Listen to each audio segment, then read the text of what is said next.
laawol kisal ko laawol peewal e ɓantal. بسم الله الرحمن الرحيم. قال المؤلفون رحمهم الله: المسألة الخامسة شروط وجوب صيام رمضان. يجب صيام رمضان على من توافرت فيه الشروط التالية. بماكي كم مؤلفون إن رحمة الله عليهم المسألة الخامسة مسألة جوابهم إمرد مسائل جنجل دمبغل أرنال شروط وجوب صيام رمضان وشرطيجي وقت غنغل هورغل لولو لewru sumaye ngandi be banginani e nyaawore horugol lullo lewru sumaye be holli e wonde dum ko farebba maana modum ko hunde waddine be jantani en dalilaji din ka deftere Allah azza wa jalla e dalilaji ka sunnani lado alayhi salatu wassalam jonno e odo mas'ala e wawa faamude wonde kaado korka si inna mahika waddi maana modum korka sumaye wana e dow wondo no wodi yimbe goobe tawata no waddibe no wodi yimbe goobe tawata waddakibe woni si tawi ido shartiji bangina nay en ko e dow hombo woni ko waddi ko e dow hombo woni waddaki horugol ndudo lewru sumay be maki yajibu siyamu ramadana no waddi horugol sumaye on ala man tawafarat fihi edo kala on neddo mo tawata timmi e makko ashurutu taliyatu dido shartiji di tawata ko shartiji hikkaydi doni awalan al-islam sharti arano on ko islam on fala yajibu wala yasihhu as-siyamu min al-kafir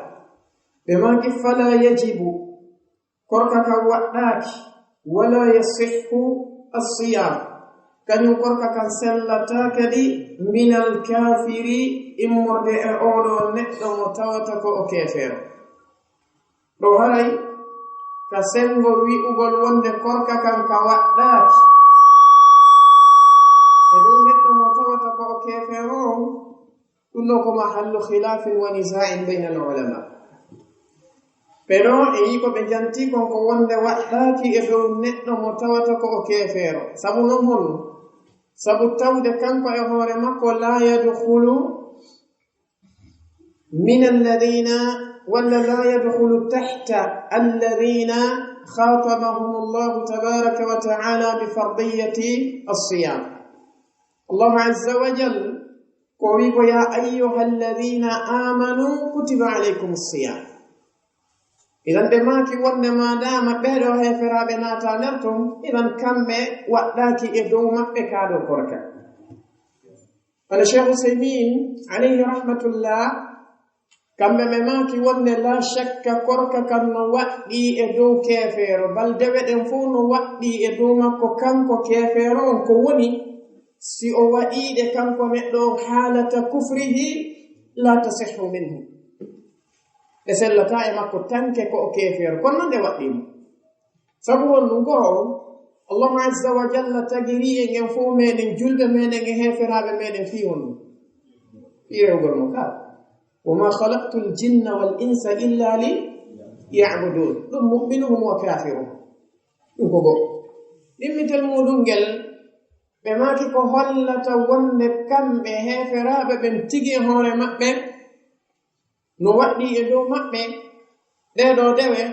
ko sabu joomi menen tabaraka wa taala jantanike en wonde o lettiro yeybe sabu tertagol mabbe dewe de sen dari be robe tawata ko ahlu saqar sibe landama ma salakakum fi saqar kono be fudorta qalu lam naku min al musallin menen men latanoki men juuleno idan gota ko naadi be baawo keferan ka ko mabbe no jiya e ko naadi be ka saqar ton sabu yebugol mabbe julde ne holli jaka no farlano e dow mabbe walam nakunu ta'imul miskin habe yahoy be wi wa kunna nakhudu مع الخائضين وكنا نكذب بيوم الدين هذا دليل على أنهم كفار إنه دليل عليكم السلام إنه دليل متواتر كتندي نوو وأن كبه فرابهم لأنهم كانوا يكذبون بيوم الدين هذا فيلم نونغال دون يلال توتا كنيلا دي حسبوري إذا نتندي كبه فراب بداري بي لم نكن من المصلين ولم نكن نطعم المسكين من جولتانو من جتتانو زكا من يمنا مسكينات بين إنه جيها إكو من نادرة إنجدو يتي واللي جكا نواتي يدوما إذا مرة نمو كبه ودك انتباه إمون ومحل خلاف ونزاع بين العلماء ولا يصح الصيام من الكافر كركا كان كسلتا إمور دي كافر إنه محل اتفاق محل اتفاق عند العلماء كرم قبن فونو فتي ون كافر سيري الله تبارك وتعالى ما دام في كفره وجبن تاكي كان كونتن كيو جومي ميوي وإنما كان للمشركين أن يعمروا مساجد الله شاهدين على أنفسهم بالكفر أولئك حبطت أعمالهم في الدنيا والآخرة وفي النار هم خالدون إذن هل ولنا نقصر كافر وقال لي ويقول لي وجبن تاكده لكن لأن الصيام سبتو دقرقة عبادة وكدول والعبادة دوان لا تصح سلة من الكافر إمور كافر فدك وكافر فإذا أسلم ستبين هولي كم كنتن كأو أسلمي أرى لا يلزم أوقت تاك بقضاء ما فاته يقبل كم كتوات في الإريم مثلا سيقول وني جوني كافر ويهي هاكم كنتن وهبي دوبي نوغي إجوبي سيكم كنتن أسلمي ngandi sitay ko kasengo duubi yara har alama leji kelle fuye luttudi di ngarale makko kanko neddo on duubi sappo e joyi haraw helli fama ka amma si alama de kelle fuye ari e makko sifa honno fudugol lebi dinka ley wuddu makko maadu yaltugol maniyu e makko hara ko shahwa yaltiri haraw helli fama wonon gotel e dido piiji tati ko maade kelle fuye wonande gorko arugol lebi ley wuddu din wana non yupporede mani yu hara ko bi shahwatin ta ko shahwa mani yu o yaltiri e makko foti non ko manaman walla yaqadata foti modani mahi mo fini yo tawtun ko shahwa amma sina shahwa yaltiri mo arena ma le kelle fi tamun non sita yo hebi dubi sappo e juuji dido tati goto majji si ari e makko ra helli fa jonno moddire si tawi neddo kefero on o ari helli fede tay ko dubi sappo e jowi o jogiti himo en keferan ka ko mun don ha o hebo yi duubi no gay e jowi tun o silmi o do hebi sumayeje jelude o horali sumayeje sappo ka si o silmi no o waddintaake yobugol den ko wala non o waddintaake mun ko non al islamu yajubbu ma qablahu be makki fani yan din murdun al bulugh ko kellifi on mana al bulugh afwan ko yotta gongol odo an kulu yottagol ko fana e mudum ko yottagol ko wiete kon ila sinni at-tamyiz sinni yottagol makko gol ka pafon ila sinni al-bulugh yottagol makko e duubi di tawata ko duubi kellefete ko duubi din tigi ari e makko hissiyatan mako alamandeji di addunen din danane ma'nawiyatan sinama duubi din ari makko hissiyatan ko hebi duubi sappo e juwi sidi ari makko ma'nawiyatan ko si tawi lebi le muddu fudi e makko aysta ko duubi sappo e nginna yodo hebi duubi kelle fiye ka kono duubi din tigi hissiyatan ko sappo e juwi ma'nawiyatan mande on kun ari e makko ka ari wo ko den hitande don kanko o kontete ko helli fa famide inan al-bulugh ko yotta gongol فلا يجب الصيام كركك وقتك على من لم يبلغ كركك كوقتك ادو ان نقم متوتك ونقم يتاك حد التكليف كيرول كتوتك غيلا دو وني كو فاويته كان كو ندو معنى من كلا نقم متوتا o hebali alamadeji hollayde ɗin wonde o helli fama haray korka waɗɗaki foti noon ko o suddiɗo foti ko o gorko ɓe ɗiɗon noon hiɓe kafi ɗiɗo tati ɗi jaltiɗen naane fuɗugol leeɓi ley wudduɗin goo si ari e makko haray o helli fama ɗimmitel muɗum ngel kanko neɗɗanke on yupporagol maniyu e makko ta ko shahu woni ko yuppori si ari e makko haray o helli faam temmo ɗum heɓugol duuɓi 15 siɗi ari e makko haray o helli faam ɗiɗo tati kala gootum arkun e makko foti ko o jiwo foti ko o gorko haray o helli faama jiwo on kanko no wattanimo piiwun nayaɓu ɗum woni honnon yi'ugol makko faridda makko o woni fiilaye makko idan ɗiɗo ko ɗiɗo woni alamandeji ko wiyete kon albulug yottagol neɗɗo on joni noon si tawi ɗiɗo o wasama ɗiɗo hay fus e majji arali mum haray kanko ko wiyete korka suumaye waɗɗake famine si gootum e majji arimo haray korka ka waɗɗike mo si tawi hay fus e majji arali mo haray kanko neɗɗo on horugol suumaye waɗɗake mo ko ɗum ɓe maki fala yajibu siyamu horugol suumaye o waɗɗaki ala man lam yablug e dow kala on neɗɗo mo tawata komo yottaki hadda taklif keerol ngol tawata ko keerol fawede ngol ka sharia liqawlihi sallllahu alayhi wa sallama sabu maako nelaɗo alayhi salatu wassalam ɓe maki rufi'a alqalam karamol ngol ɓantama ɗi an 3 immorde e yimɓe ɓe tawata walla e gaaye yimɓe tato ɓeɗo yiɓe ɓantana karamol ngol ɓeɗo karmo koɓe fof no fotti ɓe windantake boneji amma ka sengo moƴƴi eɓe fotti hiɓe luutoniri e fiyake alhaali wona paykungu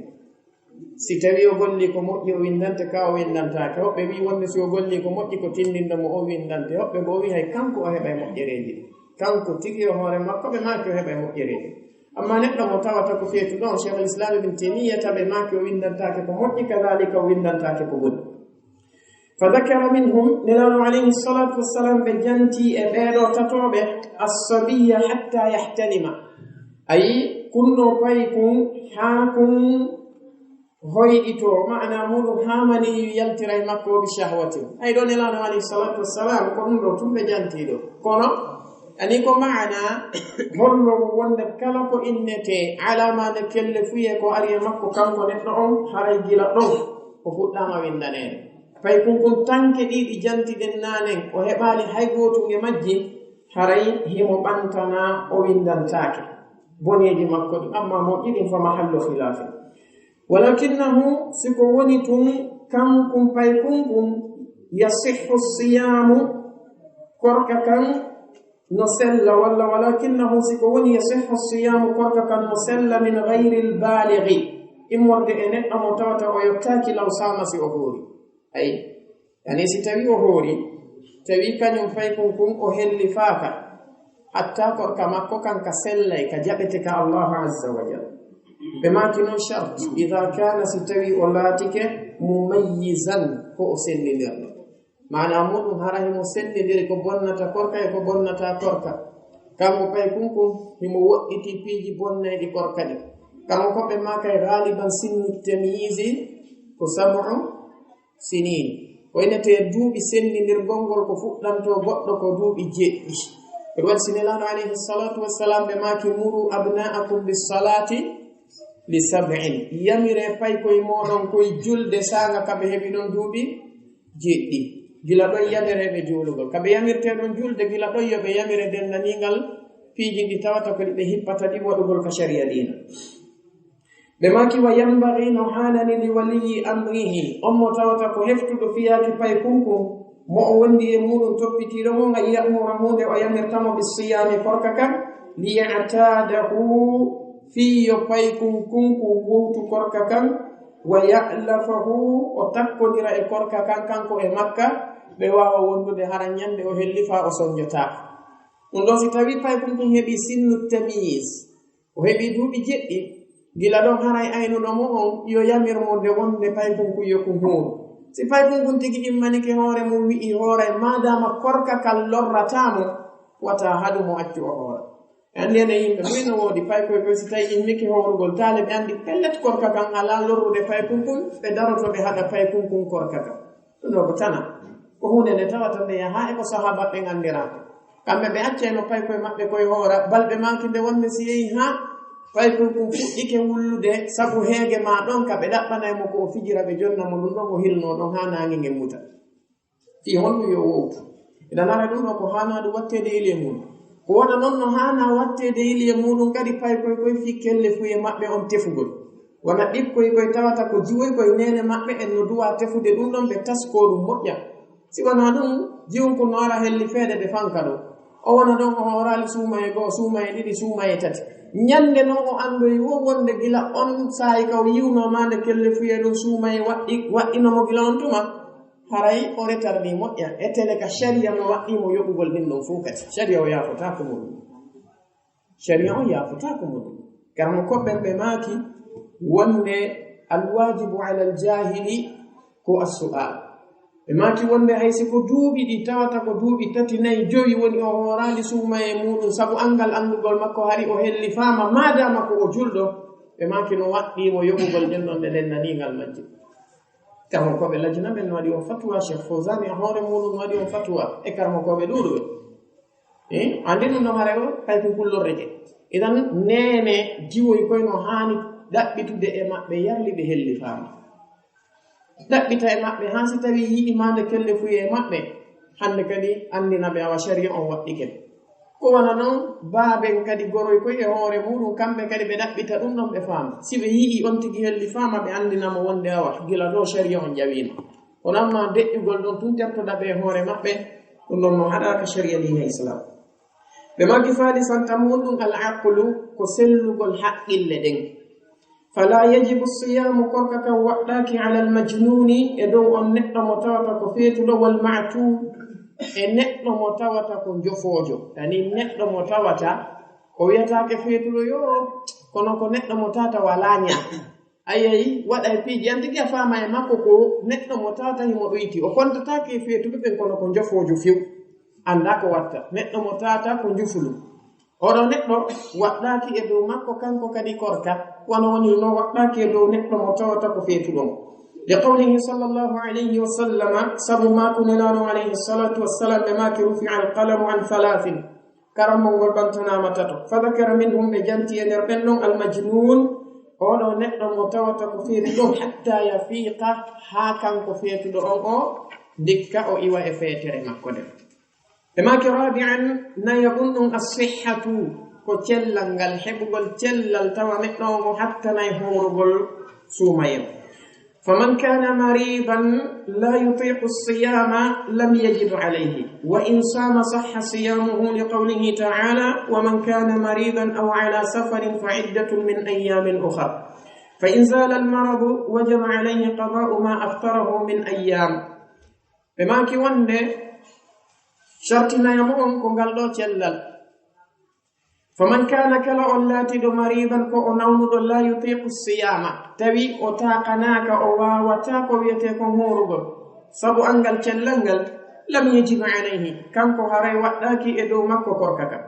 wa in sama si tawi non hawri o hoori e hoore ko o nawni kon o forsi o hoori sahha siyamuhu korka makko kanka sellay korka makko kanka sellay ɗum ɗo ko bi khilafi manhaj wa madhhabi ibni hazmin sahibi almuhalla imam ibni hazmin kamɓe ɓe maaki wonde neɗɗo on wonɗo e seteyagal e neɗɗo nawnuɗo ɓeɗo ɗiɗo si tawi hawriɓe hoori haray alhaali maɓɓe no ewa neɗɗo horuɗo tawi suumaye naataali o parce que kamɓe waktu maɓɓe o hewtaali wo joomi men ko wi ko wa man kana minkum maridan aw ala safarin fa iddatun min ayamin ukhra ɓeni idan neɗɗo horuɗo e neɗɗo nawnuɗo wo kamɓe suumaye maɓɓe o hewti wo si ɓe yiwi ɗin ɗon alhaaliji ɗi kamɓe ɓe yaari wonde mo hoori ɗon korka makko kan sellata ɓe wi kadi heɓa e bakka sabu ko lundi ko yamirore allahu nde wo par ce que ko yamirore noon al amru yaqtadi al wujuba aslan no ko bi khilafi madhhabil jumhur karmo koɓe ɓurɓe ɗuɗude ɓen ɓe yaari wonde o ɗum ɗo allahu tabaraka wa taala ko o jantiɗo fi muɗum ko fi on neɗɗo mo tawata himo nawni nawnare nde o wawata horidude muɗum e on setejo mo tawata kanko tigi ka seteyagal makko ɓeɗo ɗiɗo hiɓe newinana ñaamugol e nder ɗum ɗon ɗen balɗe ɗe ɓe seti ɗon si ɗum ɗon feƴƴoyi suumaye on feƴƴi ɓe yogoya ɗum ɗon yani ko newende woni ko ɓe jonna ko woni tun ɗo no woodi piiwu gotum ko faamete koko ɓe maki ɗo wa in sama sahha siyamuhu kanko neɗɗo mo tawata ko nawnuɗo on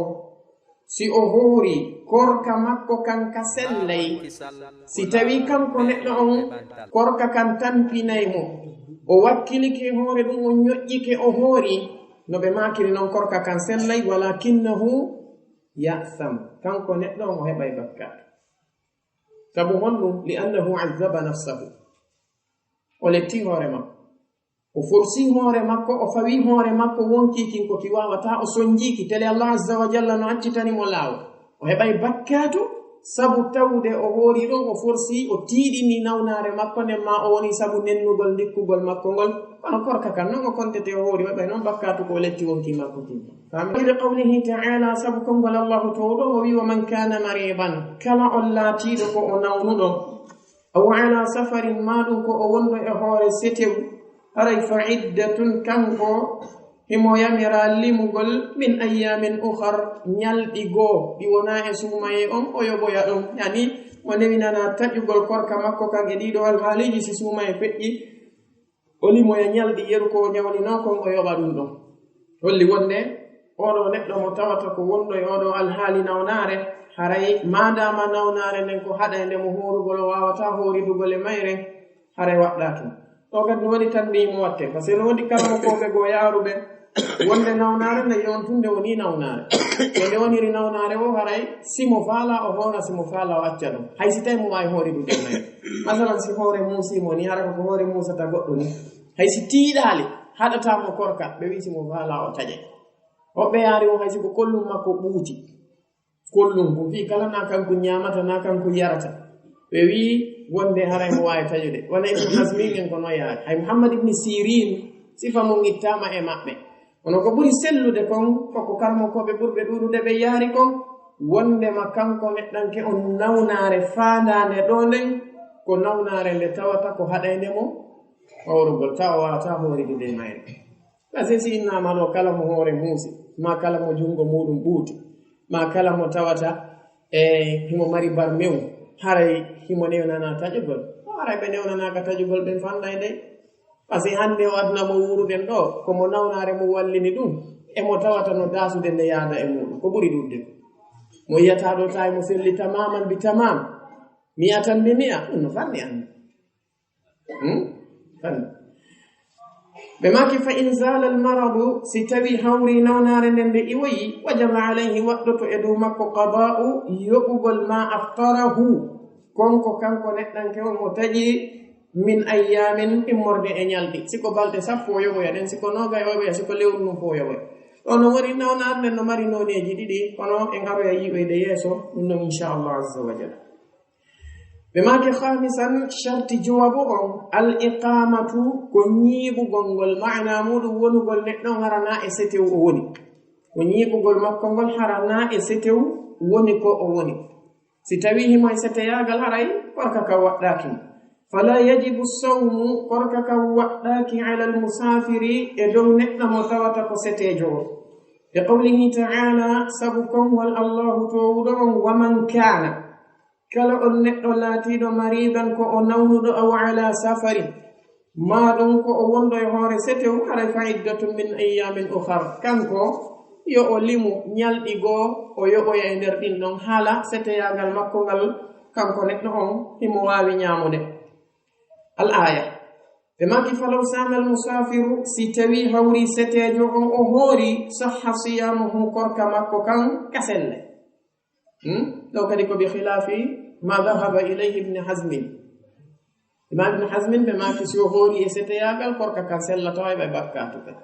jumhurul ulama ɓe maki si o hoori e seteyagal korka makko kanka sellay ko woni tun ɗon kadi si tawi kanko neɗɗo on seteyagal ngal o tampayi e muɗum o soññiki e muɗum hattirde soñjagol kanko neɗɗo on o jaɓali taƴude o heɓa e bakkatu wanno woɓɓe waɗi ɗum e zaman nelaɗo alayhi salatu wassalam tawi lakkere nden tiiɗi ɗon kakan tiiɗi moƴƴa nelaɗo alayhi salatu wassalam ɓe yamiri wonde yo taƴe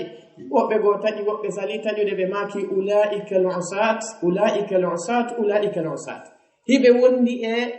heege ngen e ɗon kakan tiiɗi e dow maɓɓe ɓe wiyama yoɓe taƴu ɓe sali ɓe taƴude fami ngen idan wi'ugol min mi yiɗa ñawlagol suumaye few yawa ɗo iɗa fokkiti seteyaga yaha ha e laawol tawa ha o fiyake on o tiiɗi kono e hoore ɗum ɗon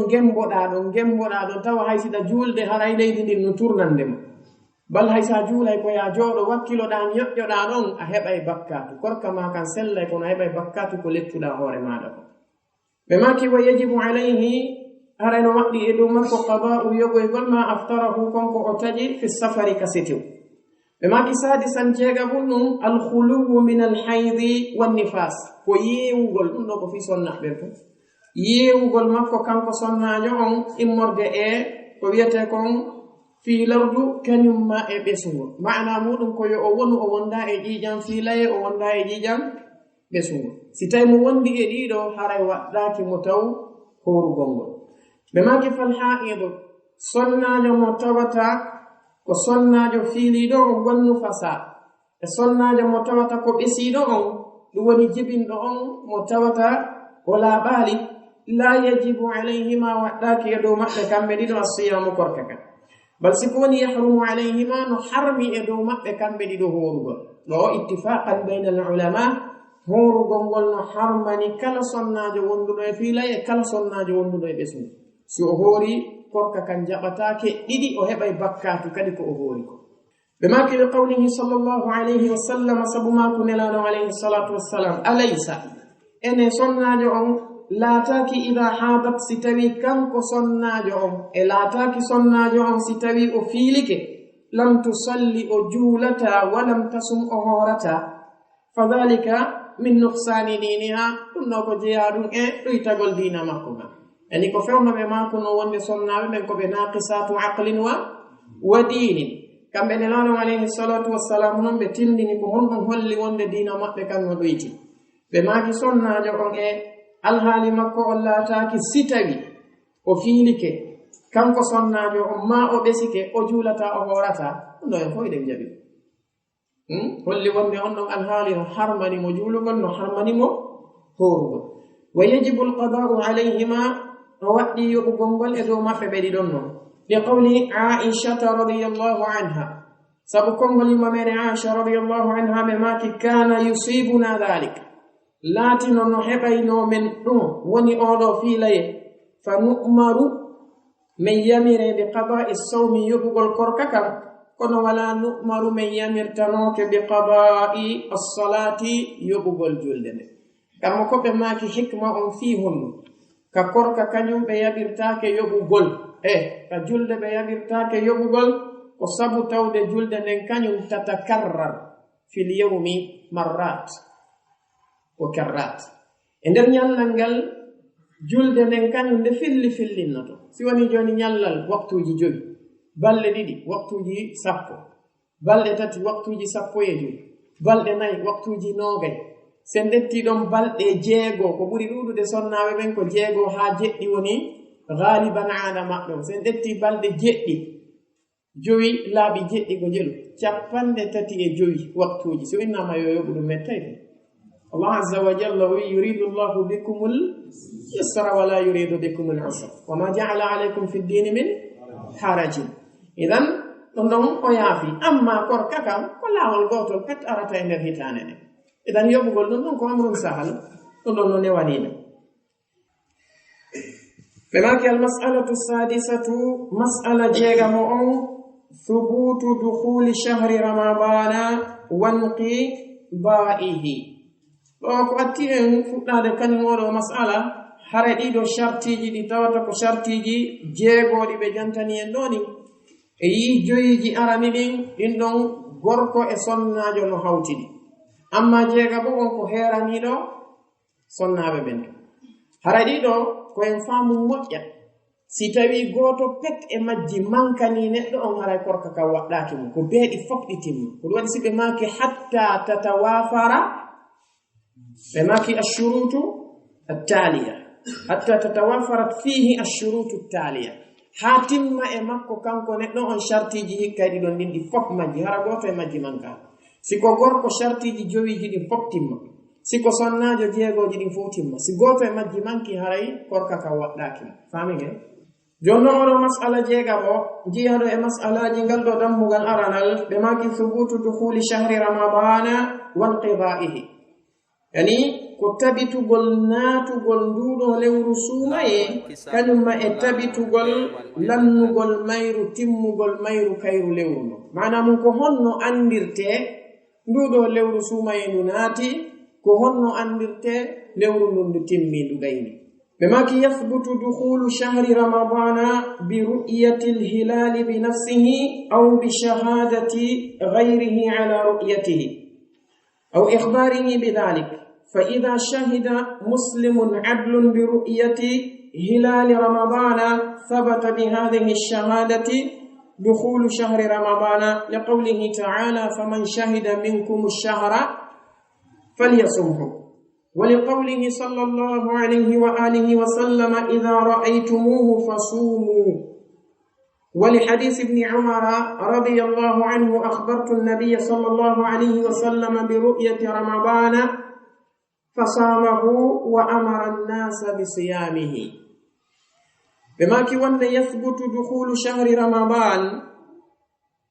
نتبتر النات قلدود ولو رسومي برؤية الهلال بنفسه، برؤية الهلال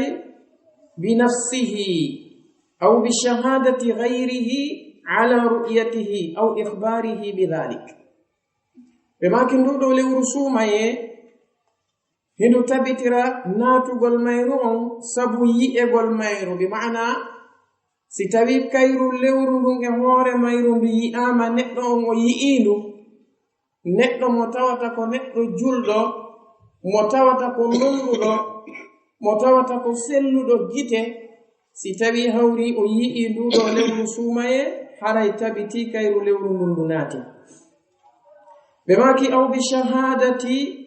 gayrihi ala ru'yatihi, maɗum seedagol neɗɗo goo mo tawata ko mo wona oɗo neɗɗo julɗo e dow yi'egol lewru suumaye ndu. mana muɗum neɗɗo mo tawata an si tawi a yi'ali goɗɗo goo seedike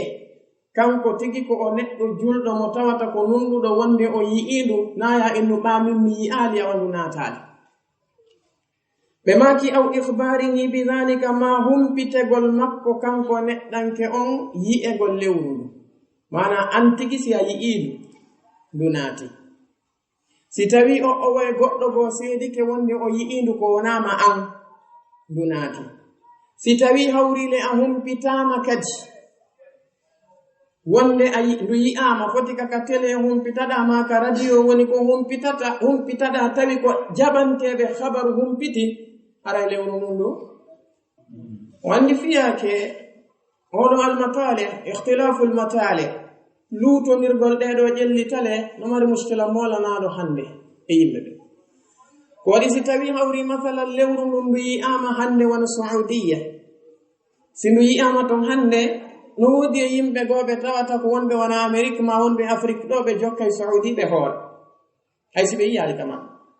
no woodi e yimɓe gooɓe tawata ko innaɓe o enen min horata ha min yi'andu ka amen ɗo ma ha mi timmira men 30. oɗo masala ko masala mo tawata himo lurra ko neeɓi hakkunde karmokoɓe ɓe, ko neeɓi. se ndaari wona madhabu hanafiyankoɓɓen, jumhuru on ka maɓɓe kañumma e madhabu on ka malikiyankoɓɓen e ɗuuɗuɓe ka shafa'iyankoɓɓen, kamɓe ɓe yaari wonde si leydi wootiri yi'i lewru ndun haray hande kadi ɗum ɗon dogay e hoore leyɗe luttuɗe ɗen ɗe dendanigal majje. yi'ande lewru wooturu no yon ɓe maki sabu honnum no jeeya e muɗum lewru ndun ko ndu wooturu e nder aduna, wona woniri noon naange ngen ko woote, lewru ndun ko lewru wooturu.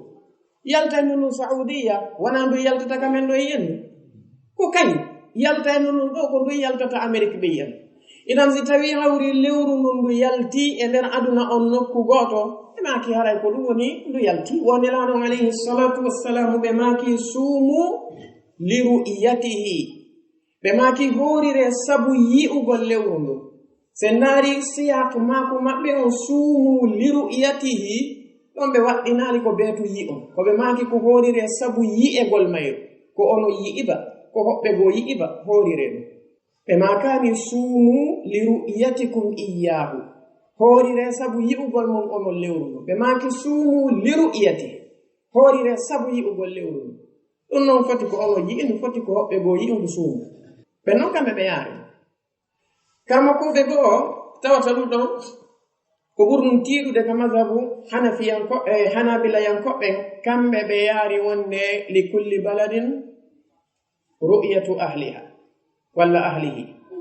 afwan no woodani lewru yimɓe kala yimɓe leydi kala leydi yi'ande yimɓe kañum ndin leydi ɗo yimɓe leydi kala himɓe marana yi'ande maɓɓe nden ko yoɓe habbo ɓe dallinori oɗo asar mo tawata ko asar abdillah ibni abbas radiallahu anhuma fewno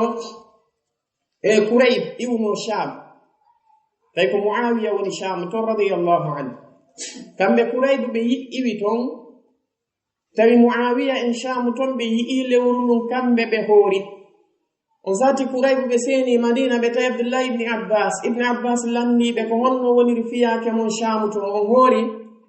kamɓe kurayb ɓe maki naam menen min yi'uno ndu min hoori on sati ibnu abbas ɓe maki menen min serata meɗen ñaama haa min yi'andu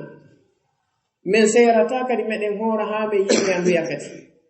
on sati kurayb ɓe maki ene ibnu abbas yonatama ko tawi ko muawiya yi'indu ibnu abbas ɓe maki o waye ɓe maki ko woni nelano alayhi salatu wassalamu ko ɗum yamiri min ko yo min hooru si min yi'indu idan kamɓe ɓe jaɓali ɗettude ko tawi kon muawiya en yi'i shamu ton kamɓe madina ɓe yi'ani idan ɓen non karmo ko ɓe yaari ɓe dallinori on ɗon asar ɓe maki o leydi kala ko yo habbo handi yi'ama ɗum timma balɗe 3 kañum lewru sabbordu suumayen mazhabu tammo ɓen non karmo ko ɓe yaari wonde kala leyɗe ɗe tawata ɗen tawqitiji maɓɓe ɗin kamɓe waktuji maɓɓe ɗin no ɓattodiri mana muɗum yaltugol fajiri o e fuɗugol naange ngen e mutugol naange ngen e ɗen leyɗe ɗon fof ko e sa'aji gooti ɗi woni ko watta ɓen ɗon yi'ande lewru ndun e saare wotere ma e leydi wotiri e ɗen ɗon leyɗe yonay kañum ɗen ɗon leyɗe fuu amma si tawi hawri leydi goo yi'indi tawata waktuji maɓɓe ɗin e waktuji ɓen ɗon ɗin no luutondiri haray ɓe yondinorta ko ɓen ɗo yi'i ko misal muɗum se ndetti wona lagine sénégal mali côte d'ivoire sifa ɗe ɗo ko leyɗe ɗe tawata enen e ɓeɗo waktuji meɗen ɗin ko waktuji gooti idan si tawi leydi wotiri yi'i e ɗeɗo leyɗe koyen ɗettu kono amma si tawi wona saudiya to ɓe yi'i ma amérique ɓe yi'i ma chine to ɓe yi'i haray enen madama enen e ɓen ɗon na sa'aji gooti jogitiɗen en yokkata ko ɓe yi'i ko wala cheikh alislam ibn timiyata rahimahullah kamɓe ko ɗum ɗo woni ikhtiyar maɓɓe kadalika ibni uthaymin alayhi rahmatullah cheikh al albani tigi kamɓe konngol ngol tawata ko konngol aranol ngol dow to kamɓe ɓe tiiɗini ngol moƴƴa si leydi wotiri yi'i haray leyɗe ɗen fof ko yo jogo kamɓe ko ngol ɗon konngol ɓe ɓuri tiiɗinde ɓe maki fa ida shahida muslimun si tawi hawri julɗo seedike adlun mo tawata ko on nunɗuɗo bi ru'yati hilali ramadan yi'egol lewru sumayeɗum thabata bi hadihi shahada dukhulu shahri ramadan tabitiray sabu seedande makko nden naatugol lewru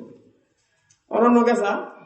yimɓe ginna joni si alhaali on ardi noon ko honno gerɗete karmo ko ɓe lajina ɓen ɓe maaki si tawi hawri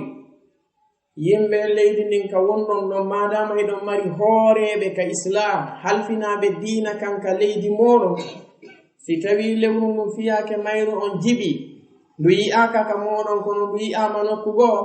ɓe maki ko waɗɗi on ko heɗagol ɓen ɗon ko ɓe wi'ata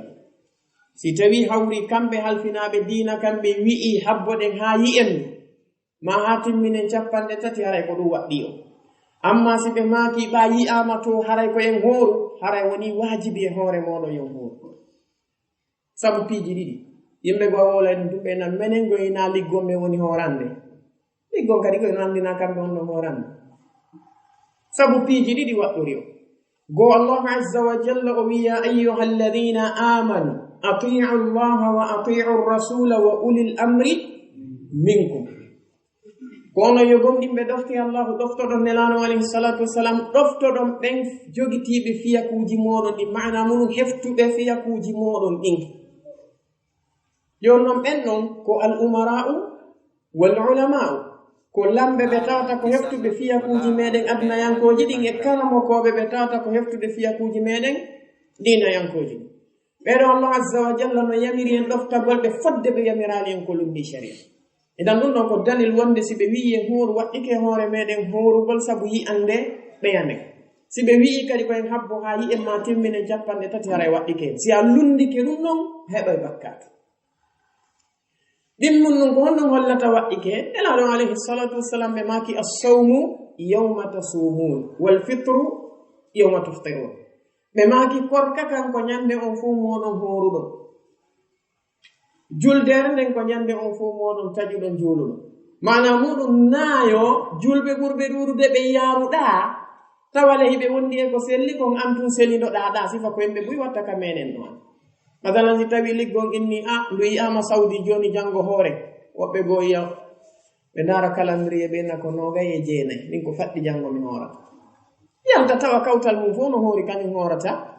ma ya ha ndu yi'e saudiya wonde juldandu darike janggo ko en juulu ɓe ndara calendrier ɓe nanogay e jeenayi min janggo mi hoore yimɓe juula an hoora no lumni assawmu yawma tasumuna wal fitru yawma tuftirun idan ɓe maki wonde si tawi julɗo goto adlu nunɗuɗo ayi na julɗo kala julɗo kadi yi'ata lewru ɗum o ara o inna omi yi'iɗum ko adlun kon mo innete al adlu kermo koɓe ɓe maaki wonde ko on neɗɗo mo tawata la yartakibu alkaba'iri wala yusirru ala as-sagha'ir ko on mo tawata o andiraka waɗɗitagol bakkatuji mawɗi ɗin hollali dey wonde o wattaɗi ko woni ɗum ɗon yani o feeñirali ɗum tawatuma yiɗamo mo waɗɗito bakkatuji o andirama ɗum o deppitotako kadi e hoore to soki ɗin ko ɗo wiyete al adlu awana wonɗo won oɗo waɗi hay ka dewle meɗen ko wiya ko seedeɓe ɗiɗo nunɗuɓe aya yimɓe no seede ɓe na kaariɗa ta o yara e beere fo no andiri mum kaariɗa ta ko fimo cigarette kaariɗa ta ko ñamowo riba ɓenna ko woni seedeyamen yimɓe ngal andarude chartiji seedotoɓe ɓe ko seedejo mo tawata ko julɗo nunɗuɗo hara himo nundi si kanko o seedike o yi'i lewru ndu cheikh usamin ɓe maki hara kadi gite makko ɗen no selligoy hara o yi'e moƴƴa par ce que si o yaltiɗo joni o waɗi ni tullebol makko ngol fawike ka hoore yitere ɗo inni heno ndu goɗɗo arno e zaman umar abdul khattabi radiyallahu anhu ari ha o hewti o wi mi yi'i ndu heno ndu umar ɓe maki fitti yeeso mamu fittingo moƴƴa ɓe maki ndaari tikati o ndaari ɓe maki a yii ndu o wi mi yaali ɓe maki aw ko leekol yitere ma nde waali ka hoore yitere ma ko ɗum yiwu ɗon si ɓe maki ko beetawa neɗɗo on ko selluɗo gite hara mo selli gite ɗen andi wurennode karamokoɓe bo ɓe jaɓa goto tun ka bana malikiyankoɓe wiyay ko yi'ande nunɗuɓe ɗiɗo na goto dey fi honɗum si oɗa yi'ali moƴƴe hara oɗa yi'i kono dalilaji ɗin no holla siko neɗɗo julɗo nunɗuɗo gite makko ɗen no selli kanko tun no wawi tabitude ɓe maki li qawlihi ta'ala sabu kongol allahu to oɗon faman shahida minkum shahara kala e moɗon tawaɗo ha lewru ndundu feeñi amma ha lewru ndundu naati falyasumhu yo horu lewru ndu wa li qawlihi sallallahu alayhi wa sallam e sabu mako nelano alayhi salatu wassalam ɓe maki ida ra'aytumuhu si tawi on yi'i kañum lewru ndu fasumu hoore akhrajahu al-bukhari wa muslim والحديث ابن عمر رضي الله عنهما إساب ماكو ابن عمر بماك أخبرت النبي صلى الله عليه وسلم ممهم بتين لانو عليه الصلاة والسلام يندقار برؤية رمضان يؤغل أن لورهم مهم بتي بونم يئين فصامه لانو عليه الصلاة والسلام هورد وأمر الناس بصيامه بيامير يم بنكدي بهورو أي نكو دليل هلو غوتو بتنو إذا كان مسلما عدلا صحيح البصر jon non si tawi neɗɗo on wana nunɗuɗo o ari nde yi'indu few tawa gite ɗen no selli ken o yiindu few kanko tun o yiindu ka burure o aroya jonnon ko fennowo ma o feewa o aroya hoynoya mi yi lewru ɗum jama o yamodi immoɗo minen ko min ginna ko julɗo nunduɗo anga nunda kanko noon o yiindu yarli waɗɗotomo kanko yo o hooru ka o habboto yimɓe ɓe hoorina kanko noon o yiirindu gite makko o kammo koɓɓe no lorri cheikh l'islam ibn taymiyata rahimahullah ke majmuu fata maɓɓe ɓe addi lorrede no woodi yaaruɓe wonde o hoore kanko ɓe maki par ce que kanko o yiindu allahu wi faman shahida minkum shahra falyasumhu o wonɗo ay si yimɓe ɓe ndettata ko wi konkono kanko yo hoor karma koɓe goo maki o oye ɓe maki ko be o habbo julɓe ɓen fof kanko tigi fii kala kanko o yiindu ko ɗum waɗi angal nunɗal moƴƴa fii kala o yiindu madama o nunɗa hay wonki makko kin jokkata ko yiiko ɓe maki ko yo habbo julɓe ɓen assawmu yawma tasumuna wal fitru yawma tuftiru ko ɗum waɗi angal nunɗal moƴƴana e ɗum adam cheikhul islam ibn taymiyata ɓe tiiɗini kañum ngol ɗo konngol ɓe maaki wonde koyo habbo julɓe ɓen ɓe gayni ɓe maaki siwana e alhaali gooto on alhaali ko si tawi hawri ka o woni ɗon ko kanko tu won ɗon masalan o yehi e burure jooni noon himo ɗon o waɗa e ɗon balɗe o wata arde e saare nden si tawi kanko tun o yi'i ton o innata ɓaasi mi yehi mi wolni jama on jooni ɓe wiyay mi nunɗa awoya mi accuɗo ɓe maaki ɗon haray ko yo hooro par ce que ko kanko tu won ton andasemaɓe kono si tawi o arta e woni o tawta julɓe ɓen si o ari ko yo humpituɓe si ɓe jaɓi alay walillahi alhamdu si ɓe jaɓali ko yo habboɓe o hoorida e maɓɓe kono si tawi ko kanko tu won ton haren waɗɗimo hoorugo ɓe maaki fa in lam yara alhilala aw lam yashhad muslimun adlun bi ru'yate si tawi hawri neɗɗo on o yi'aali nduɗo lewru suumaye aw lam yashhad muslimun adlun maɗum julɗo heɓaaki nunɗuɗo mo tawata ko seediɗo bi ru'yatihi yi'ugol makko lewru ndun wajaba haray ɗon waɗɗoto ikmalu timmingol iddata sha'ban timmingol limore sabbordu suumaye ndun 30 yawman on haray koye jama on timmin sabbordu suumaye ndun balɗe 30 si ɗon gasi bimbinde ñande ɓe konta go suumaye idan haray ɗo sen faami natugol suumaye on ko piiji ɗiɗi tabitirta hunde aranere nden gotel e piiji ɗiɗi hunde aranere nden ko yi'egol lewru no yo lewru ndun ndu yi'e immorde e neɗɗo mo tawata ko julɗo holniɗo selluɗo gite si tawi hawri o yi'i ɗum ɗon hande kadi haray lewru ndun ndu naati si tawi ɗum ɗon wasama haray ko timmugol sabbordu suumaye ndun balɗe 30 wannon ka islam lewru ndu yata 31 ko nogay e jeenayi manu 30 ɓe maki wala yathbutu dukhulu shahri bi gayri hadaini al amrayni tabitirta natugol lewru suumaye ndun ko wona ɗiɗo fiyakuji ɗiɗi fiyake arano on ko ru'yatul hilali yi'egol lewru ndun aw itmamu sha'bana 30 yawman fiyake ɗimmo on ko ɗum woni timmingol sabbordu suumaye ndun balɗe 30 li qawlihi sallallahu alayhi wa sallam sabu ma kunelaɗo alayhi salatu wassalam e oɗo hadise on ɗo ka sahihain ɓe maaki kamɓe nelaɗo alayhi salatu wassalam suumu hoorire li ru'yatihi sabu yi'egol lewru ndun wa aftiru hooriron kadi li ru'yatihi sabu wa aftiru taƴirol li ru'yatihi sabu yi'egol lewru ndun yani suumu li ru'yatihi hoorire sabu yi'egol lewru suumayeno wa aftiru taƴirol li ru'yatihi sabu yi'egol lewru juldaango ɓe maaki fa in hubbiya si tawi hawri wirnanama alaykum e dow moɗon mana moɗon si tawi yaasi o waɗi duule ñande nogay e jeenayi no weetude 30 yaasi o waɗi duule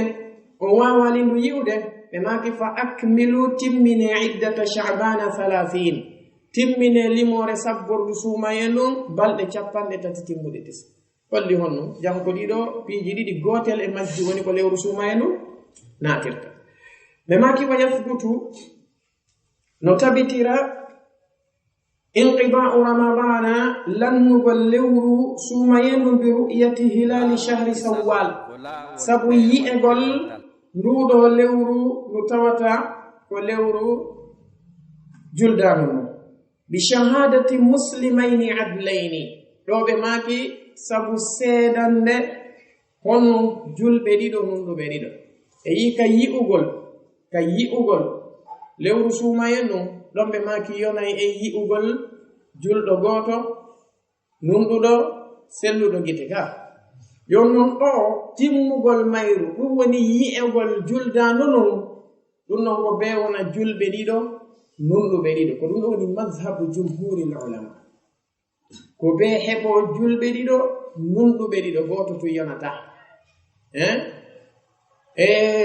oɗo Abu Qilabata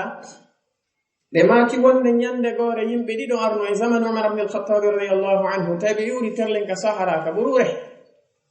ɓe ari ɓe hayni kañum lewru juldano wa ɓe hayni ke lewru juldano non on sati goɗɗo e maɓɓe on ɗon taji ɗimmine ñande ngo hoorali amma ɗimmoge maɓɓe kanko o hoori ɓe aroy haa ɓe tawi Umar ibn al-Khattab radiyallahu anhu ɓe yewtidi Umar landi oɗa ko fi honno mo tajani o wi ko sabu o yi'i lewru no wi'a wa aftiru li ru'yatihi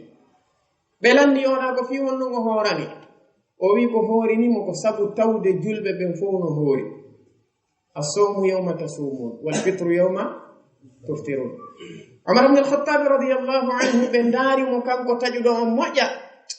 ɓe maki si wonano sabu oɗo mi piyayno hoore ma nden ko tiiɗi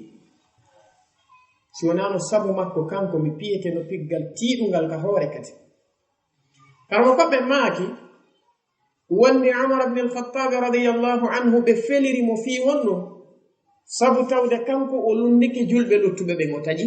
sabu ɗum ɓe kammiranimo ɓe piyaynomo ɓe tertorimo fi honɗum ɓe piyalimo ɓe maki sinano sabu oɗa sabu ko on ɗon seedi ko wonde kanko tigi o yi'ino kono ko honɗum haɗimo taƴugol ko sabu tawde julɓe ɓen taƴaali anda si famike mo ɗum ɗon holli wonde ko beɓe ɗiɗon non ɓe seedi to tawa ko nunɗuɓe ɗiɗo ɓe maki fa illam yashhad si tawi hawri seedaki muslimani julɓe ɗiɗo adlani nunduɓe ɗiɗo bi ru'yatil hilali yi'egol lewru juldano no wajaba ikmalu iddati ramadana waɗɗoto timmingol limore lewru sumayenum 30 yawman balɗe 30 haray ɗo ikhtisara koko ɓe jantaniyen no dukhulu shahri ramadan wanqida'uhu goko famirte wonne natugol lewru sumaye num ko gotel e piiji ɗiɗi hunde aranere nden ko yi'egol lewru sumaye num si tawi fuu yi'ali ndu tawa yi'uɗo on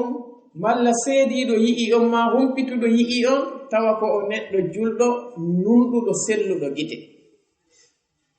ɗum ko goo si tawi ɗum waɗali haray koyo sabbordu sumaye timmu balɗe 30 amma timmugol sumaye on ɗon kadi ko gotel e piiji ɗiɗi